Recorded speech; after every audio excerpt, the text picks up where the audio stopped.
Di depan Menteri Pertahanan Amerika Serikat Pete Hegseth, para aktivis meneriakannya sebagai penjahat perang.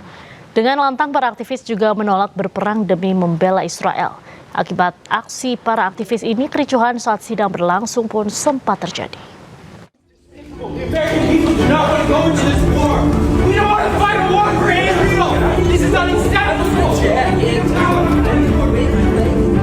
Aktivis ini tidak kuasa menahan amarah saat Menteri Perang Amerika Serikat Pete Hegseth berbicara di sidang Komite Angkatan Bersenjata Senat Amerika Serikat. Di dalam ruang sidang dengan lantang para aktivis menyebut Hegseth sebagai penjahat perang. Pete Hegseth, you're a war criminal. You should be arrested.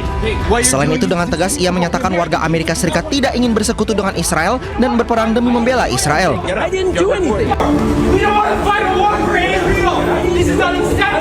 Petugas keamanan langsung mengamankan pengunjuk rasa dan menyeretnya keluar gedung sidang. Sementara itu, Pete Hegseth tampak terdiam.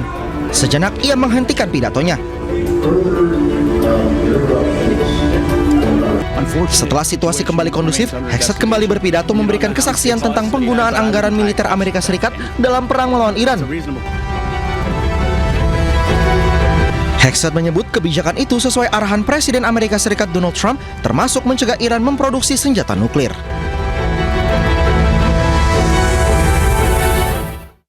Sebelumnya, Menteri Perang Amerika Serikat Pete Hegseth diteriaki oleh para aktivis saat dirinya berjalan menuju ruang sidang. Hegseth disebut sebagai penjahat perang karena bertanggung jawab terhadap rangkaian serangan di Iran, terutama di sekolah putri di Minang. Have you no shame? You are a war criminal and you will be tried. You should be disgusted with yourself. Menteri Perang Amerika Serikat Pete Hegseth menghadiri sidang Komite Angkatan Bersenjata DPR AS. Hegseth diteriaki sebagai kriminal perang oleh para aktivis saat dirinya berjalan menuju ruang sidang. Para aktivis mempertanyakan keputusan Menteri Perang meluncurkan serangan ke sekolah putri di Minab, Iran, hingga keputusannya untuk melanjutkan perang. Mereka juga menyebut bahwa Hegseth pantas untuk ditangkap. How many American service members have to die for Israel? How many Iranian schoolgirls have to die for Israel? Diketahui Komite Angkatan Bersenjata DPR AS menggelar sidang dengar pendapat dengan Menteri Perang Pete Hegseth terkait dengan perang Iran di Gedung Capitol Washington DC, Amerika Serikat pada hari Rabu.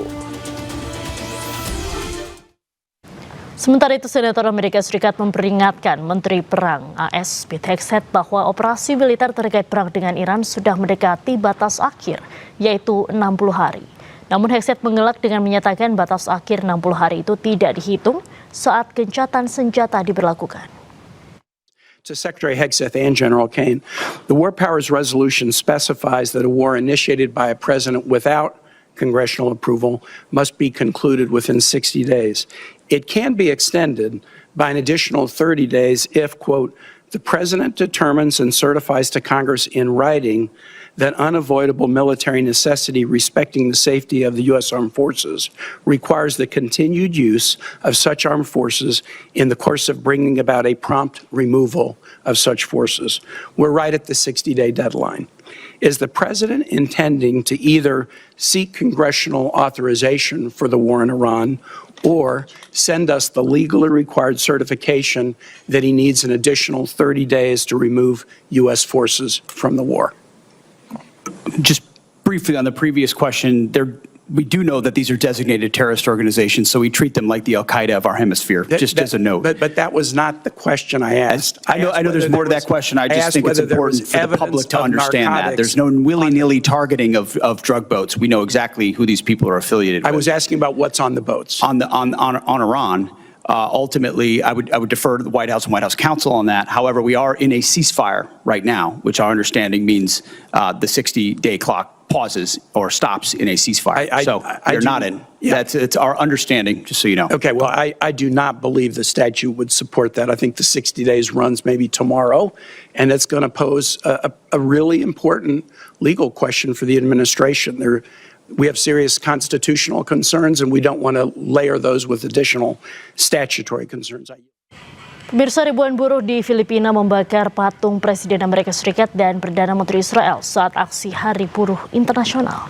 Mereka menyerukan perang segera diakhiri karena berdampak pada kenaikan harga BBM dan kebutuhan pokok lainnya.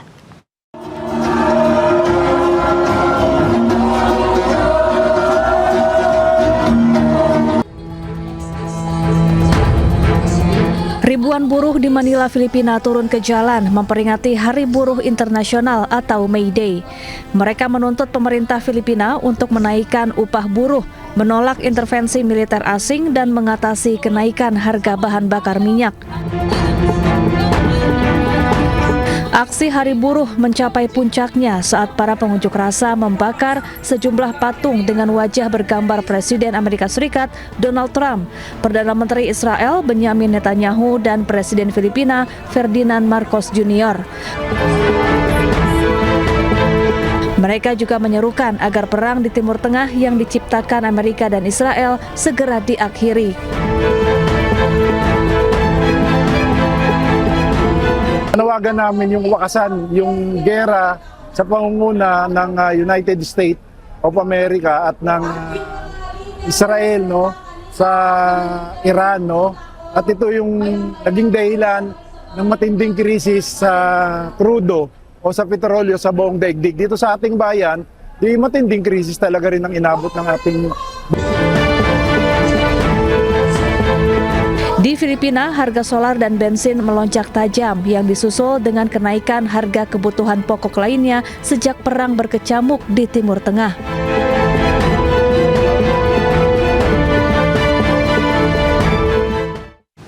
Tidak adanya kesepakatan damai antara Amerika Serikat, Israel dengan Iran semakin membuat situasi tak menentu.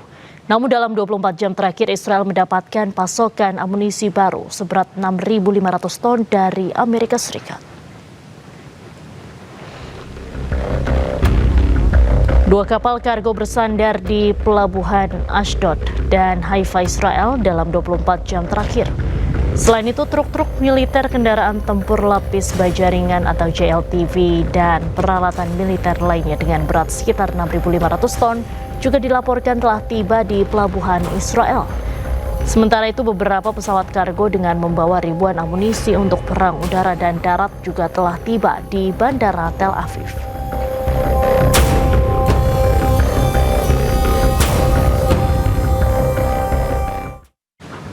Militer Israel dilaporkan menggunakan bom fosfor putih untuk melancarkan serangan ke Lebanon Selatan.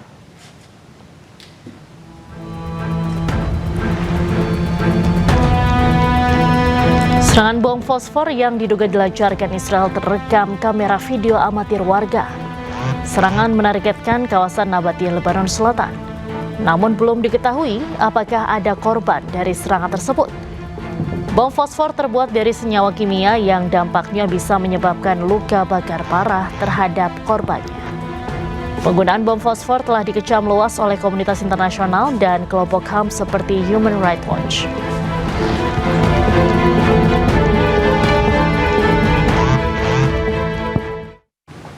Kepulan asap tebal membumbung tinggi di atas kota Habok di distrik Nabatia, Lebanon Selatan, setelah serangan udara Israel yang menargetkan infrastruktur diduga milik Hizbullah. 6 orang tewas dan beberapa orang lainnya terluka.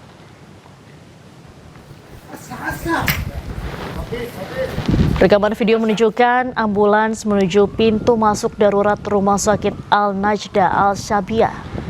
Kantor Berita Nasional Lebanon melaporkan pesawat Israel melancarkan serangkaian serangan udara hebat kurang dari 1 jam setelah tentara Israel mengeluarkan peringatan evakuasi. Kementerian Kesehatan Lebanon mencatat jumlah korban tewas akibat serangan Israel sejak 2 Maret meningkat menjadi 2.618 orang dan 8.094 orang terluka.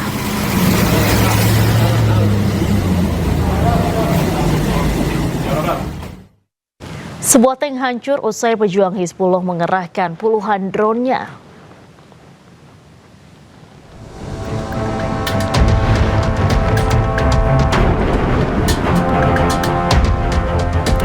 Inilah detik-detik saat FPV drone pejuang Hizbullah berhasil menghantam tank Merkava 4 milik Zionis Israel. Meski telah dilengkapi alat penangkal drone, tank IDF berhasil dihancurkan oleh pejuang Hizbullah. Pejuang Hizbullah melengkapi drone dengan peledak anti-tank PG-7 asal Rusia. Pejuang Hizbullah juga mengumumkan operasi melawan penjajah Israel di selatan Lebanon pada hari Jumat. Aksi ini merupakan balasan dari pelanggaran perjanjian perdamaian yang dilakukan Zionis Israel yang terus menggelar serangan udara dan menghancurkan rumah di desa-desa di Lebanon Selatan. Operasi Hizbullah mencakup wilayah Al-Bayada, Bin Jebel, dan Hula.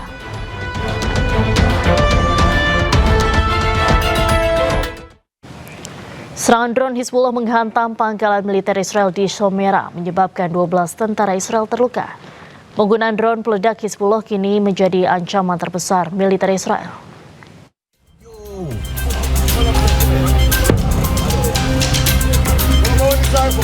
Hizbullah melancarkan serangkaian serangan presisi menggunakan drone, termasuk penggunaan teknologi serat optik pertama yang berhasil menembus wilayah perbatasan dan menghantam pangkalan militer Israel di Shomera. Dalam rangkaian operasi yang berlangsung Kamis, Hizbullah tidak hanya menyerang tank di darat, namun juga berhasil merontokkan aset udara canggih milik Israel. Sebuah drone FPV bermuatan peledak menghantam pangkalan militer Israel dengan telak di Shomera. Drone tersebut menghantam kendaraan lapis baja hingga terbakar hebat. Hizbullah menargetkan 2 tank Merkava menggunakan 2 drone serang dan berhasil mengenai sasaran secara langsung. Militer Israel mengakui 12 tentara mereka terluka akibat insiden ini. Hizbullah juga menyerang kerumunan tentara Israel di pos militer Balat yang baru didirikan di Lebanon Selatan dengan sejumlah drone serang. Penggunaan drone peledak Hizbullah kini menjadi tantangan operasional terbesar. Militer Israel mengakui mereka kekurangan penangkal yang efektif terhadap ancaman yang terus berevolusi ini. Israel mengalami kerugian besar akibat serangan drone Hizbullah. Kekuatan pasukan Israel makin terdesak oleh Hizbullah. Meski gencatan senjata Israel-Lebanon masih diterapkan, bukti lapangan menunjukkan perjanjian tersebut terus dilanggar berulang kali oleh pasukan Israel. Gelombang serangan Israel berfokus pada penghancuran total rumah-rumah di desa-desa di Lebanon. Demikian breaking news kali ini pemirsa, saksikan perkembangan selanjutnya di seluruh program berita iNews. Sesaat lagi Anda bisa menyaksikan realita bersama rekan Arlista Hadi. Saya Diandra Mukhni pamit undur diri, terima kasih, sampai jumpa.